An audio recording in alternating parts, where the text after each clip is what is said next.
60 years ago today, Dr. Martin Luther King Jr. delivered a speech on ASU's campus calling for change. A month later, the historic Civil Rights Act was signed into law.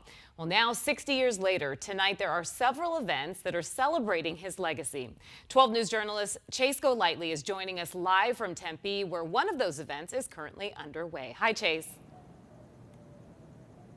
Hey, Caribbean, it's brought a large crowd of people here to ASU to hear speeches of Dr. Martin Luther King's history here in Arizona. It's all taking place right through those doors. But as you mentioned, it was 60 years ago where Dr. Martin Luther King walked the halls of ASU, marking not only a historic day for the university, but also the state of Arizona. Local historians I spoke with just within the past hour tell me it's the only known time that Dr. King actually visited Arizona and spoke to about 8,000 people here at ASU. He was invited out to speak to those people, and it was seen as very controversial at the time. Mind you, this is 1964. Segregation was still prevalent and implemented here in Arizona. But during Dr. King's speech here, he pleaded with Congress to pass the historic Civil Rights Act of 1964.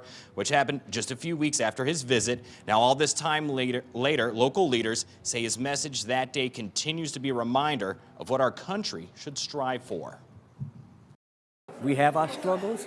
We still struggle. We're not where we ought to be, but we thank God we're not where we used to be.